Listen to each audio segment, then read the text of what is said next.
Some people love reading self-help books to keep them on the right track. To achieve holistic well-being, we need to ensure that all aspects of our lives are well maintained.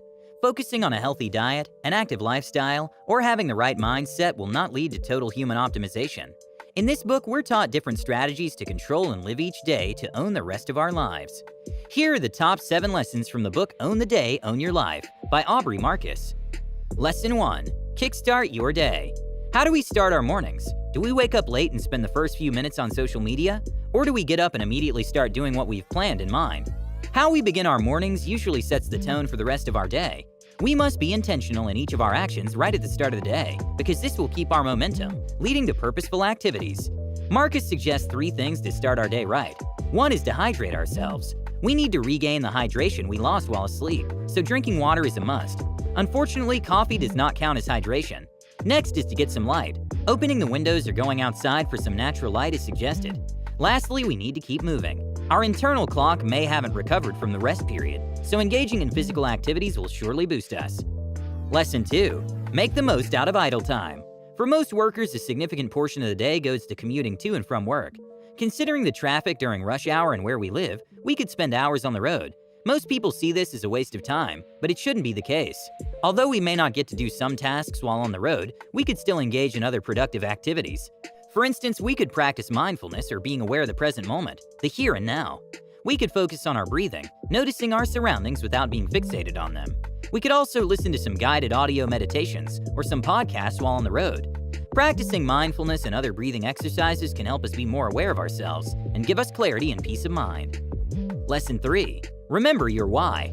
We're often advised to pursue the things that we love to do. In this way, the tasks that we have to do will not become a burden, since we enjoy doing them. However, this belief seems to be incomplete. Aside from enjoying the things we do, it's also essential to know why we're doing it in the first place. Knowing our why will help us determine what's worth doing and what's not worth our time and effort.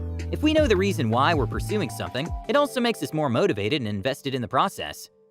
Lesson 4. Watch what you eat. Eating the right food will provide our bodies with the much-needed energy to sustain all our activities. Marcus suggests that we need to eat protein-rich foods, and even some fatty ones. If we choose between a high-fat diet and a sugary one, we should opt for the former. If we could not have a breakfast rich in protein or fats, we better skip the meal. Aside from breakfast, lunch is also an important meal. Lunch allows us to evaluate and restart our day, so we have to ensure that we're still getting nutrients from this meal, which means no processed or artificial foods. Marcus also suggests that we should explore a variety of dishes, which means we should not eat the same meal every day. Lesson 5. Take that power nap. After a meal, we often want to relax for a while and start to feel sleepy.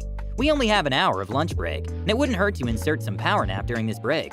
If we go back to work right away, even if our bodies still don't have the energy to do so, we won't still be productive. The best thing to do is to listen to our bodies. If it tells you to rest for 10 to 20 minutes, then go ahead and do so. Studies suggest that power naps lead to better concentration than drinking coffee, or longer sleep time at night. Having our power naps will make us more energized and ready to continue our day. Lesson 6. Have a social media break. In this technology-driven generation, most people spend a lot of time on their smartphones. We may have to check our phones during work hours constantly, but after work we have the freedom to tune off notifications. Doing this is difficult, especially if we're used to spending a lot of time scrolling through Facebook and other social media sites. But no matter how challenging this may be, we need to learn how to manage our social media use for the sake of our well-being. We could use the time we spend on social media for more productive undertakings. When we're hooked on our phones, time passes by so fast without us noticing it, so it's best to use it for more important things. Lesson 7. Establish human connection. We may be focused on our work every day, but we should not forget to give our family and friends time. We only have to render 8 hours each day for 5 days for work, so we should spend the rest of the time with our loved ones. As much as possible, we do not bring work home with us to spend the evenings checking on our family and what happened with them that day. Spending time with loved ones will help us nurture our connection with them, providing us the happiness that no amount of work or fulfillment can provide. In conclusion, this book serves as a one-stop shop on different tips for optimizing our lives. It's well-packed with a lot of information, ranging from sleep, nutrition, training, and other self-help strategies.